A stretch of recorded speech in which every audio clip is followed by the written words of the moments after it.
Hi friends and followers, ఎలా ఉన్నారు? మనమంతా సంతోషంగా ఆరోగ్యంగా ఉండాలని, ఆ శంకు చక్రధరుని చల్లని చూపులు మన అందరిపైన ఉండాలని, మనం చేసే ప్రతి పనిలోనూ ఆ సాయినాథుడి కరుణా కటాక్షాలు, దివ్యానుగ్రహం మనకు ఎల్లప్పుడూ తోడుగా ఉండాలని మీ అందరి తరపున నేను కూడా బాబా గారిని కోరుకుంటున్నాను. ఫ్రెండ్స్, మన ఛానల్ ఎవరైనా ఫస్ట్ టైం చూస్తుంటే సబ్స్క్రైబ్ చేసుకొని ఒక లైక్ ఇవ్వండి. దానివలన మన సాయినాథుని వీడియోస్ సమస్యల్లో ఉన్న మరికొంతమంది సాయి బంధువులకు చేరతాయి. బాబాగారు మనతో చెప్పే ఆ దివ్య వాక్కులను వినటం వలన బాబాగారి దివ్య అనుగ్రహంతో పాటు మనసుకు సంతోషము, మనం కోరుకున్నవి నెరవేరతాయి అనే ఆనందంతో పాటు బాబాగారు మన కష్టకాలంలో మనతో పాటే ఉన్నారు అనే నమ్మకం కూడా కలుగుతుంది. ఈరోజు కూడా బాబాగారు ఒక చక్కని సందేశాన్ని మనకు అనుగ్రహిస్తున్నారు. మన జీవితంలో మనకు తోడుగా ఎప్పుడు బాబాగారు మనతోనే ఉంటారు. మనం కోరుకున్న వాటిని పొందడం కోసం ఎప్పుడు పట్టుదలగా ఉండాలో, ఎప్పుడు మన పట్టుదలను మనం విడిచిపెట్టాలో ఆ విషయాలన్నీ కూడా బాబాగారి మాటల వలనే మనకు తెలుస్తాయి. ఎందుకంటే ఎప్పుడు మన మేలు కోరేవారు నిస్వార్థంగా మన సాయి సద్గురువులు ఒక్కరే. అటువంటి సాయి సమర్థుల అనుగ్రహము, ఆశీస్సులు మన అందరిపైన ఎప్పుడూ ఉండాలి అని, మన ప్రతి కష్టము తీరాలి అని మనందరి తరపున నేను కూడా బాబాగారి పాదాల నుండి కోరుకుంటున్నాను. ఈరోజు బాబాగారు మనకు అనుగ్రహిస్తున్న సందేశాన్ని తెలుసుకుందాం. మనకు మన సాయి సమర్థులు చెప్తున్నారు, తల్లి, నీ హృదయం ఆనందించే ఒక మంచి మాటను నీకు తెలియజేయబోతున్నాను. జాగ్రత్తగా విను. తల్లి, నీ హృదయం ఏది కోరుకుంటున్నదో అదే నువ్వు నన్ను అడుగుతున్నావు. ఎందుకంటే తల్లి, నువ్వు అడిగినది నీకు సంతోషాన్ని ఇస్తుంది అని చాలా గట్టిగా నమ్ముతున్నావు. నువ్వు ఇలా ఆలోచించటం ఎంత మాత్రము తప్పు కాదు. అయితే నువ్వు ఈ సత్యాన్ని మాత్రం తప్పకుండా తెలుసుకోవాలి. నీకు ఏవి ఇవ్వాలి అని నేను నిర్ణయించుకుంటానో అవి అన్నీ కూడా తప్పకుండా ఇచ్చే తీరతాను. ఎందుకంటే అవన్నీ కూడా నీ పుణ్యఫలం వలన నువ్వు పొందవలసినవి. వాటిని ఎవ్వరూ అడ్డుకొనలేరు. ఇంకొక ముఖ్యమైన మాట ఏమిటంటే, నువ్వు పొందవలసినవి అంటే నీ వివాహము, నీ బిడ్డల భవిష్యత్తు, నీ భర్తతో సంతోషకరమైన జీవితము, చక్కటి కుటుంబము. ఇలా నువ్వు పొందవలసిన వీటన్నిటినీ నేను నీకు తప్పకుండా అనుగ్రహిస్తాను. నువ్వు నా పైన ఎంతో నమ్మకంతో ఉన్నావు బిడ్డ. నీ నమ్మకాన్ని నేను వమ్ము చెయ్యను. అయితే నువ్వు గుర్తుపెట్టుకోవలసిన మరొక విషయం ఏమిటి అంటే, నువ్వు ఎంతగా ప్రాధేయపడినా నీకు నష్టం కలిగించేవి నేను ఎన్నడూ నీకు ఇవ్వలేను. ఎందుకంటే తల్లి, నా బిడ్డలపై నాకు ఉన్నటువంటి ప్రేమ అటువంటిది అని ఈరోజైతే బాబాగారు ఒక చక్కటి సందేశాన్ని మనకు అనుగ్రహించారు. మనము మన సాయి సమర్థుల దగ్గర ఎన్నో విషయాలను కోరుకుంటూ ఉంటాము. ముఖ్యంగా మన జీవితానికి సంబంధించి, ముఖ్యంగా వివాహ విషయము, బిడ్డల విషయము, అలాగే మన జీవితం సంతోషంగా ఉండడం కోసం ఒక మంచి ఉద్యోగము, ఇలా ఎన్నో విషయాల గురించి మన తండ్రి అయిన సాయి సమర్థులను మనం కోరుకుంటూ ఉంటాము. బాబా, నా కోరిక నెరవేర్చండి అని మనం దైవ స్వరూపులైన ఆ సాయి సమర్థులనే పదే పదే కోరుకుంటూ ఉంటాం. అలా మనం సాయి సమర్థుల దగ్గర అనుకున్న పనులు కొన్నిసార్లు వెంటనే జరుగుతాయి. కొన్ని పనులు మన విషయంలో ఆలస్యమైనప్పటికీ జరిగి తీరుతాయి. కొన్ని పనులు మాత్రం ఎప్పటికీ జరుగుతాయి అనే నమ్మకమే మనకు కలగదు. అలా బాబాగారే మనకు కల్పిస్తారు. ఎందుకంటే మనం కోరుకున్న ప్రతిదీ మనకు సంతోషాన్ని ఇస్తుందని, అందుకనే వాటిని మనం అడుగుతున్నాము అని పదే పదే మనం బాబాగారి దగ్గర చెప్పుకుంటూ ఉంటాం. కానీ అది మంచిదో కాదో మన సాయి సమర్థులకు తెలుసు. అందుకోసమే తల్లి, నువ్వు కోరుకున్నవి మంచివి కానప్పుడు వాటిని నేను నీకు అనుగ్రహించలేను అని మన సాయి సమర్థులు ఒక చక్కని సందేశాన్ని మనకు తెలియజేస్తున్నారు. బాబాగారు మనతో చెప్తున్న ఈ మాటలలోని పరమార్థాన్ని, సత్యాన్ని ఒక చక్కని కథ రూపంలో ఆ తండ్రి వాక్కుల ద్వారానే విని తెలుసుకుందాం. పూర్వం యశోధరపురాన్ని జయచంద్రుడు అనే మహారాజు పరిపాలిస్తూ ఉండేవాడు. జయచంద్రుడికి వివాహం జరిగిన చాలా కాలానికి సంతానం కలుగుతుంది. లేక లేక కలిగిన సంతానం అవ్వడంతో జయచంద్రుడు తన బిడ్డను ఎంతో గారాబంగా పెంచుతాడు. అతనికి విక్రముడు అని పేరు పెడతాడు. ఆ రాజభవంతిలో విక్రముడు ఆడినది ఆటగా పాడినది పాటగా పెరుగుతాడు. విక్రముడు అంత గారాబంగా పెరిగినప్పటికీ అన్ని రకాల విద్యలను నేర్చుకుంటాడు. విక్రముడు ప్రతి విషయాలను అలా తేలికగా సునాయాసంగా తెలుసుకుంటున్నాడని, అతడికి రాజపట్టాభిషేకం చేస్తే తను ఇంకా ప్రశాంతంగా ఉండవచ్చని, తనకు ఇప్పుడు 70 ఏళ్ల వయసు ఉన్నదని జయచంద్రుడు ఆలోచిస్తూ ఉంటాడు.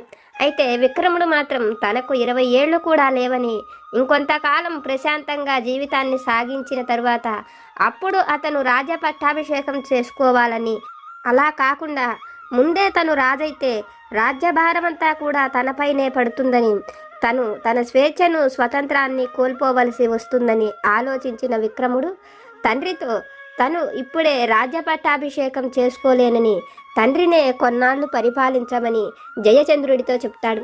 జయచంద్రుడు మాత్రం తను ఇప్పటికే చాలా పెద్ద వయసు వాడినని, ఎన్నాళ్ళు బ్రతుకుతానో కూడా తనకే తెలియదని, అందుకని తను ఉండగానే విక్రముడు రాజవ్వటం చూడాలని, అది తన కళ్ళతో తాను చూసి సంతోషిస్తానని జయచంద్రుడు విక్రముడితో చెప్తాడు.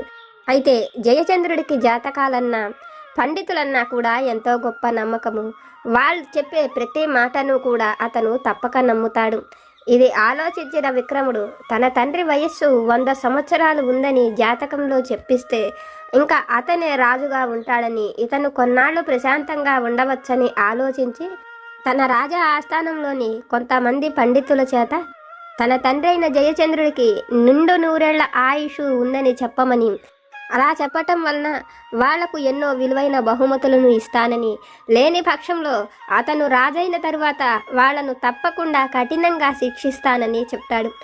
విక్రముడి మాటలు విన్న రాజపురోహితులు కూడా మహారాజుకు విక్రముడు ఏ విధంగా చెప్పాడో ఆ విధంగానే చెప్తారు. దాంతో జయచంద్రుడు కూడా కొద్ది రోజులు విక్రముణ్ణి ప్రశాంతంగా ఉండనిద్దామని, తరువాత అతనికి నిదానంగా పట్టాభిషేకం చెయ్యవచ్చని ఆలోచించి రాజ్యభారమంతా కూడా జయచంద్రుడే చూసుకుంటూ విక్రముణ్ణి అతను కోరుకున్నట్లే సంతోషంగా ఉండమని విడిచిపెడతాడు. అయితే విక్రముడు తండ్రి తనను సంతోషంగా విడిచిపెట్టాడని తెలుసుకొని తాను వేటకు వెళ్ళాలనుకుంటున్నానని, పశ్చిమ కొండల వైపు తాను వేటకు వెళ్ళి వస్తానని తండ్రితో చెప్పి కొంతమంది సైనికులను తన వెంట పెట్టుకొని పశ్చిమ కొండల వైపుకు వేటకు వెళ్ళిపోతాడు. అయితే రాజపురోహితుల విషయంలో జరిగిన ఏ విషయాలు కూడా తెలియని జయచంద్రుడు ఎంతో సంతోషంగా ఉంటూ ఉంటాడు. ఒకరోజు జయచంద్రుడి స్నేహితుడైన సైన్యాధిపతి కొన్ని విషయాలను తెలుసుకొని ఆ విషయాలను వచ్చి జయచంద్రుడితో చెప్తూ విక్రముడు రాజపురోహితుల విషయంలో నడుచుకున్న తీరిని చెప్తాడు. ఆ మాటలు వింటూనే జయచంద్రుడు ఆశ్చర్యపోతాడు. అతని విషయంలో రాజపురోహితులు చెప్పినది అబద్ధమని తెలిసిన జయచంద్రుడు ఎంతో బాధపడతాడు. ఇప్పుడు రాజపురోహితులు చెప్పిన ఆ జాతకం తప్పని, తన కొడుక్కు ఎలా పట్టాభిషేకం చెయ్యాలో, అసలు వాళ్ళు చెప్పినది నిజమో అబద్ధమో కూడా తను నమ్మలేకపోతున్నానని జయచంద్రుడు బాధపడుతూ ఉంటాడు. ఆ విషయాలు విన్న సైన్యాధిపతి తన స్నేహితుడైన జయచంద్రుడితో, నువ్వు ఈ విషయమై బాధపడవలసిన అవసరం లేదు. మా సొంత గ్రామమైన గంగాపురంలో రామలింగయ్య అనే ఒక గొప్ప జ్యోతిష్కుడు ఉన్నాడు. అతని ఎవరి దగ్గర కూడా ధన సహాయాన్ని ఆశించడు. అంతేకాకుండా ఉన్నది ఉన్నట్లుగా నిజమే చెప్తాడని, అతను ఎవరికి భయపడేవాడు కాదని, నిజాన్ని దాచిపెట్టడని, ఆ చుట్టుపక్కల గ్రామాలలో మనం విచారించుకున్నా కూడా రామలింగయ్య గురించి ఇటువంటి విషయాలే తెలుస్తాయని మహారాజు జయచంద్రుడికి అతని స్నేహితుడు చెప్తాడు. సైన్యాధిపతి చెప్పిన మాటలు విన్న జయచంద్రుడు మారు వేషాలలో ఇద్దరు కూడా ఆ గ్రామానికి వెళతారు. ఆ చుట్టుపక్కల ఉండే గ్రామాలలోనూ ఆ గ్రామంలోనూ రామలింగయ్య గురించి తెలుసుకుని, ఇప్పుడు ఈ పరిస్థితుల్లో అయితే రామలింగయ్య తనకు నిజాన్ని చెప్పగలడని, తన కొడుకు విషయంలో తన విషయంలో జరిగే విషయాలను తెలుసుకోవాలనుకున్న మహారాజు రామలింగయ్యను తన అంతఃపురానికి పిలుస్తాడు. జరిగిన అన్ని విషయాలను రామలింగయ్యతో చెప్తాడు. రామలింగయ్య మహారాజు కొడుకు విక్రముడి జాతకాన్ని తనకు ఇప్పించమని అడిగి, విక్రముడి జాతకం చూసి ఈరోజు అర్ధరాత్రి ఒక కోయపిల్లతో అతనికి వివాహం జరగనున్నదని ఆ విషయాలను మహారాజుతో చెప్తాడు. జయచంద్రుడు ఆ మాటలు వింటూనే అతనికి ఎంతో గొప్పగా ఒక గొప్ప రాకుమార్తెను ఇచ్చి వివాహం చెయ్యాలనుకుంటున్నానని, అటువంటి తను ఒక కోయ పిల్లను వివాహం చేసుకోవడం ఏమిటి, అలా తను పెళ్లి చేసుకోవడానికి కారణం ఏమిటో, తను వెళ్ళి తన కొడుకును ఆ కోయ పిల్లతో వివాహం కాకుండా ఆపాలనుకున్న జయచంద్రుడు ఆ క్షణమే బయలుదేరి చాలా దూరం ప్రయాణం చేసి పడమట కొండలకు చేరుకుంటాడు. అప్పటికే రాత్రి సమయం అవ్వడంతో పాటు ఈదురు గాలులతో కూడిన వాన కూడా వస్తూ ఉంటుంది. జయచంద్రుడు చాలా దూరం ప్రయాణిస్తాడు. కొంతసేపటికి అతను దారి తప్పానని తెలుసుకొని మళ్ళీ తను వెళ్ళవలసిన దారి వైపుకి మరలి వెళతాడు. అలా చాలా దూరం ప్రయాణం చేసేటప్పటికి అతను తీసుకువచ్చిన గుర్రం కూడా అలసిపోతుంది. ఎలాగైనా జయచంద్రుడు ఆ వివాహం జరిగే ప్రదేశానికి చేరుకుంటాడు. అయితే అప్పటికే విక్రముడికి ఆ కోయపిల్లతో వివాహం కూడా అయిపోతుంది. వాళ్ళ ఇంటి ఆచారం ప్రకారం వివాహమైన స్త్రీని వాళ్ళు తప్పకుండా మహారాణిగా అంగీకరించవలసి ఉండడంతో జయచంద్రుడు చేసేదేమీ లేక విక్రముడితో పాటు ఆ కోయపిల్లను కూడా అంతఃపురానికి తీసుకువెళతారు. అయితే ఇదంతా చూసిన విక్రముడు ఆశ్చర్యపోతాడు. తన తండ్రికి తను వేటకు వెళుతున్నానని చెప్పి వచ్చి తనకు నచ్చిన అమ్మాయిని వివాహమాడాడు. తాను ఈ కోయపిల్లను వివాహమాడాలనుకున్న విషయం అంతఃపురంలో కానీ తనతో వచ్చే సైనికులకు కానీ ఎవ్వరికీ తెలియదు. అటువంటిది తన తండ్రికి తెలియడం ఏమిటి, అతను ఆ అర్ధరాత్రి సమయంలో ఇక్కడికి రావడమేమిటా అని ఆశ్చర్యపోయిన విక్రముడు ఆ విషయాలను తండ్రిని అడుగుతాడు.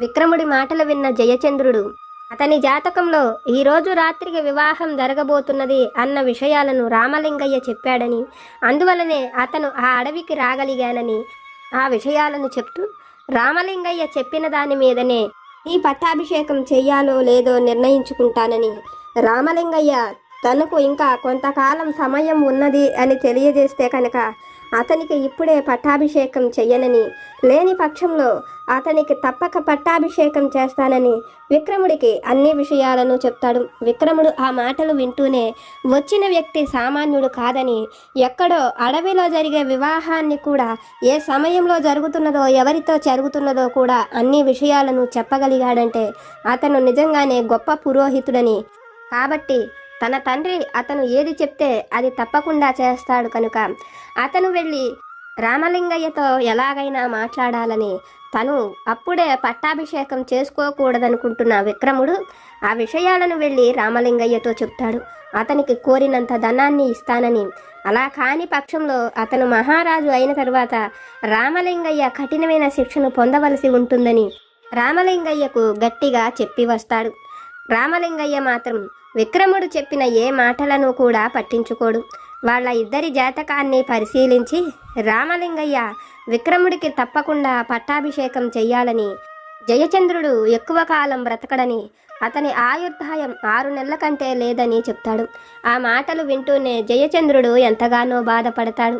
తన కొడుకు తన తరువాత సలహాలు ఇచ్చి చెప్పేవారు ఎవరు ఉంటారు, అతని వయస్సు చాలా చిన్నదని బాధపడుతున్న సమయంలో రామలింగయ్య అతని కోడలి జాతకాన్ని కూడా పరిశీలించానని, ఆమె ఎంతో గొప్ప ప్రయోజకురాలు అవుతుందని, ఆమె అతనికి ఎన్నో విలువైన సలహాలను కూడా ఇస్తుందని, ఆమె వల్ల వాళ్ళ వంశప్రతిష్ఠ పెరగడమే కాకుండా ఆమె ఆధీనంలో ప్రజలంతా కూడా సంతోషంగా ఉంటారని, వాళ్ళ ఇద్దరి పరిపాలన కూడా చక్కగా ఉంటుందని చెప్తాడు. ఆ మాటలు వింటున్న జయచంద్రుడికి ఎంతో సంతోషం కలుగుతుంది. తన కోడలు కోయజాతి పిల్ల అయినప్పటికీ ఆమె మహారాణికి తగినట్లుగా ఎలా నడుచుకోవాలో ఆ విషయాలన్నీ ఆమె తెలుసుకోగలుగుతుందని, ఆమె వల్ల రాజ్య కీర్తి వాళ్ళ వంశ ప్రతిష్ఠ పెరుగుతుందని రామలింగయ్య చెప్పిన మాటలు విని ఎంతో సంతోషిస్తాడు. ఆ క్షణమే విక్రముడిని రాజుగా ప్రకటించి అతనికి పట్టాభిషేకం కూడా చేస్తాడు. అయితే ఈ విషయాలన్నిటినీ వింటున్న విక్రముడికి ఎంతో కోపం కలుగుతుంది. రామలింగయ్య వల్లే తన సంతోషకరమైన జీవితాన్ని పోగొట్టుకున్నానని, తన తండ్రి 6 నెలలకే చనిపోతాడని చెప్పడానికి అతను దేవుడు కాదు కదా, అతను కూడా ఒక మనిషే కదా, అతను చెప్పిన మాటలు విని తన తండ్రి తన స్వతంత్రాన్ని పోగొట్టాడు అనే కోపంతో దీనంతటికీ కారణం రామలింగయ్యేనన్న ఆలోచనతో విక్రముడు రామలింగయ్య మీద కోపంతో అతనిని 6 నెలల పాటు ఖైదీగా ఉండవలసిందిగా అతనికి శిక్షను విధిస్తాడు. రామలింగయ్యను ఆ శిక్ష నుంచి తప్పించటం మహారాజు జయచంద్రుడి వలన కూడా కాదు.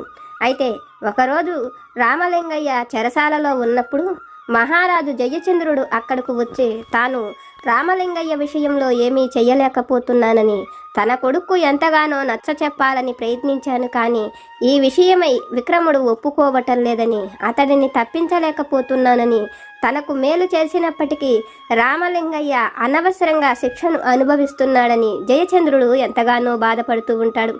జయచంద్రుడి మాటలు విన్న రామలింగయ్య కూడా, మహారాజా, మీరు ఈ విషయమై బాధపడకండి. నా జాతకంలో నేను కూడా 6 నెలల పాటు చెరసాల శిక్షను అనుభవించవలసి ఉన్నదని నాకు ముందుగానే తెలుసు. అయితే మహారాజు మన్ననలు పొందితేనైనా నేను దీని నుంచి తప్పించుకోవచ్చని అనుకున్నాను. కానీ నేను అనుకున్నట్లు జరగలేదు. దానికి కారణం నేను చెప్పిన నిజమే. అయినా సరే నేను చెరసాల శిక్షను అనుభవించడానికైనా ఇష్టపడతాను, కానీ అబద్ధం మాత్రం చెప్పవలసిన అవసరం లేదని, తమరు ఇంకొక 4 నెలల కంటే బ్రతకరని జయచంద్రుడికి ఆ విషయాలను చెప్తాడు. అయితే విక్రముడు మాత్రం తన తండ్రి ఇంకా కొన్నాళ్ల పాటు తప్పక బ్రతికి ఉంటాడనే నమ్మకంతోనే ఉంటాడు.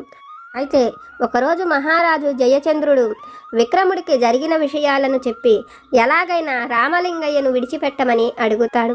జయచంద్రుడి మాటలు విన్న విక్రముడికి తాను అన్నట్లుగా ఇంకా 4 నెలల్లో మీరు చనిపోయేటట్లయితే మీరు ఎలా చనిపోతారో నేను తప్పక చూస్తాను. ఆ తరువాతే అతడిని విడిచిపెడతాను. ఎందుకంటే మీరు తప్పక బ్రతికుంటారనే నమ్మకం నాకు ఉన్నదని, అలా నేను అనుకున్నట్లుగా మీరు బ్రతికి ఉంటే అతను జీవితమంతా చెరసాలలోనే ఉండవలసి ఉంటుందని, రామలింగయ్య విషయంలో అతని నిర్ణయం మారేదే లేదని విక్రముడు మహారాజుతో చెప్తాడు. అయితే తన తండ్రి తప్పకుండా మరణిస్తాడా? ఒకవేళ మరణిస్తే ఎలా మరణిస్తాడో తెలుసుకోవాలనుకుని విక్రముడు రామలింగయ్యను కలిసేందుకు చెరసాలకు వెళ్ళి తన తండ్రి విషయమై అడిగి కొన్ని విషయాలను తెలుసుకుంటాడు. తన తండ్రి తాగే చివరి నీటి చుక్క వల్లనే అతను చనిపోతాడని, అది కూడా విక్రముడి చేతుల్లోనే చనిపోతాడని చెప్తాడు. ఆ మాటలు విని విక్రముడు అక్కడ నుంచి వెళ్ళిపోతాడు. ఆ రోజు నుంచి తన తండ్రి తినే ప్రతి ఆహారాన్ని, తాగే నీటిని అతను ఎంతో జాగ్రత్తగా పరిశీలిస్తూ ఉంటాడు. 5 నెలలు పూర్తయిపోతాయి. జయచంద్రుడికి అనారోగ్య సమస్య వచ్చి అతను మంచాన పడతాడు. అతని విషయాలన్నిటినీ కూడా విక్రముడే దగ్గర ఉండి పరిశీలనగా చూసుకుంటూ ఉంటాడు. తండ్రి ఆరోగ్యం మెరుగుపడాలని ఎన్నో దేవాలయాల్లో పూజ చేయిస్తూ ఉంటాడు. ఒకరోజు తండ్రికి దాహం వేసి కొన్ని మంచినీళ్లను ఇవ్వమని అడుగుతాడు. విక్రముడు నీటిని తీసుకువెళ్ళి తండ్రి చేతికి ఇస్తాడు. జయచంద్రుడు ఆ నీటిని తాగేటప్పుడు అతని వేలుకు ఉన్న వజ్రపు టొంగరంలోని రాయి జారి అతని కడుపులోకి వెళ్ళిపోతుంది. జయచంద్రుడు తన ఏలు నుంచి ఆ ఉంగరం జారటాన్ని పసికట్టడు. జయచంద్రుడితో పాటు విక్రముడు కూడా ఆ విషయాన్ని చూసుకొనడు. కొంతసేపటికి జయచంద్రుడికి శరీరంలో బాధ ఎక్కువగా ఉన్నదని, తను ఆ బాధను తట్టుకోలేకపోతున్నానని, లోపల మొత్తము పేగులు కోసుకుపోతున్నట్లు ఉన్నదని విలవిలలాడుతూ ఉంటాడు. తండ్రి పరిస్థితిని చూసి జయచంద్రుడు అతడిని తన ఒళ్ళిలో పడుకోబెట్టుకొని తండ్రి తలను చేతులతో నిమురుతూ బాధపడవద్దని, అతనికి ఎటువంటి ప్రమాదము జరగదని, వైద్యులు అతనికి వైద్యం చేస్తున్నారని ధైర్యం చెప్తూ ఉంటాడు. కొంతసేపటికి జయచంద్రుడు విక్రముడి చేతుల్లో మరణిస్తాడు. తండ్రి మరణించిన తరువాత నుంచి విక్రముడు ఎంతో బాధ్యతగా రాజ్య పరిపాలనను చేస్తూ ఉంటాడు. అయితే అతను రామలింగయ్య గురించి పూర్తిగా మర్చిపోతాడు. కానీ విక్రముడి భార్య రామలింగయ్య విషయమై గుర్తుపెట్టుకొని విక్రముడితో, మీరు ఆ రోజు రామలింగయ్యకు కొన్ని విషయాలను చెప్పారు. మీ నాన్న మరణం తర్వాత రామలింగయ్యను తప్పక విడిచిపెడతానని, అయితే అతను 6 నెలలలోపు మరణిస్తేనే అది కూడా జరుగుతుందని చెప్పారు. రామలింగయ్య అన్నట్లుగానే నీ తండ్రి 6 నెలలకే మరణించాడని, అతను ఒక గొప్ప పురోహితుడని, అలాగే ఉన్నది ఉన్నట్లుగా చెప్పేవాడని, అతను విక్రముడికి సలహాదారుడిగా ఉంటే విక్రముడికి ఎంతో ఉపయోగం ఉంటుందని, నీ వలన అతను లాభం పొందాలి అనుకున్నట్లయితే మహారాజు 100 ఏళ్లు బ్రతుకుతాడని నీకు అబద్ధం చెప్పి ఆ రోజే ధనాన్ని పొందేవాడని, అతను ధనం కోసం పనిచేసేవాడు కాదని, కాబట్టి అతడిని విడిచిపెట్టి అతడిని తన సలహాదారుడిగా చేసుకోమని విక్రముడి భార్య అతనితో చెప్తుంది. భార్య మాటలు విన్న విక్రముడు కూడా నిజంగానే అతను స్వార్థపరుడు కాడని, అలా అయ్యి ఉంటే అతను ఇస్తానన్న ధనానికి ఆ రోజునే ఆశపడి అబద్ధం చెప్పేవాడని, తను చెరసాలకు వెళ్ళడానికైనా ఇష్టపడ్డాడు, కానీ అబద్ధం చెప్పడానికి ఇష్టపడలేదని, అటువంటి వాడు తనకు సలహాదారుడిగా ఉంటే మేలు జరుగుతుందని ఆలోచించి విక్రముడు అతడిని సలహాదారుడిగా తన వద్దనే నియమించుకుంటాడు. అయితే ఇదంతా చూస్తున్న రామలింగయ్యకు తనకు మొదటలో ఆ చెరసాల బాధ తప్పాలని తను కోరుకొని మహారాజుకు సహాయంగా ఉంటే తనకు ఆ చెరసాల బాధ తప్పుతుందని తను ఉన్నది ఉన్నట్లుగా జయచంద్రుడికి చెప్పానని, కానీ తన రాతలో ఉన్నదాన్ని తను తప్పించుకోలేకపోయానని, అంత మాత్రానికే దైవం తనకు సహాయం చెయ్యనట్లు కాదని, తను అనుకున్నది తప్పించుకోవాలని కోరుకోవటం తప్పు కాదు, కానీ అది మన విషయంలో జరగలేదనో లేకపోతే మనం దాన్ని ఎలా అయినా పొందాలి అనో మనం తప్పుగా ఆలోచించకూడదని, తనకు చెరసాల శిక్ష తప్పిపోవాలని తను కోరుకున్నా అది జరగకపోయినప్పటికీ తను రాజు దగ్గర సలహాదారుడిగా ఉండాలని తను కోరుకోలేదని, తను కోరుకోకపోయినా తన జీవితంలో దేవుడు అంత గొప్ప అదృష్టాన్ని కలిగించాడని, మనం కోరుకున్నది మన జీవితంలో జరగలేదని బాధపడకూడదని, మనం కోరుకున్న దానికంటే కూడా విలువైన వాటిని, గొప్ప సంతోషాన్ని కలిగించేవే మనకు ఆ దైవం అనుగ్రహిస్తుందని రామలింగయ్యకు అర్థమవుతుంది. తల్లి, ఇది విన్న నీకు నేనేమి చెప్పాలనుకుంటున్నానో అర్థమైంది కదా. నువ్వు కోరుకున్న సంతోషం, ఆనందం నేను నీకు తప్పక అనుగ్రహిస్తాను. అయితే బిడ్డ, ఇప్పుడు నువ్వు అనుకున్నది జరగలేదని దిగులు పడకు. నీకు ఏది ఎప్పుడు అవసరమో అది నేను నీకు తప్పకుండా అనుగ్రహిస్తాను. నీకు సంతోషాన్ని కలిగించేది ఏదైనా అది నువ్వు ఇష్టపడిన వ్యక్తితో నీ వివాహమైన, సంతానమైన, నీ భర్తతో సంతోషకరమైన జీవితమైన, నువ్వు కోరుకున్న ఉద్యోగమైన, నీ బిడ్డల జీవితంలో సంతోషమైన, ఇలా నువ్వు ఏది కోరినా అది నేను నీకు తప్పకుండా అనుగ్రహిస్తాను అని మన సాయి సమర్థులు ఒక చక్కని సందేశాన్ని మనకు తెలియజేస్తున్నారు. ఫ్రెండ్స్, బాబా గారు మనల్ని అనుగ్రహించి ఆశీర్వదించి మనతో చెప్తున్న ఈ విషయాలను విన్నారు కదా. బాబా గారి వాక్కుల ద్వారా మనం తెలుసుకున్న ఈ విషయాలు కనుక మీకు నచ్చితే లైక్ చేయండి, షేర్ చేయండి. మీకేమైనా సమస్యలు కనుక ఉంటే వాటిని నాకు కామెంట్ సెక్షన్లో పెట్టండి. నేను పూజ చేసుకునేటప్పుడు మనందరి సమస్యలు తీరాలని, మనందరి కోరికలు నెరవేరాలని మీ అందరి తరపున నేను కూడా బాబా గారిని కోరుకుంటాను. నాకు తెలిసిన పరిష్కారాలను కూడా చెప్తాను. జై సమర్థ సద్గురు సాయినాథ్ మహారాజ్ కి జై.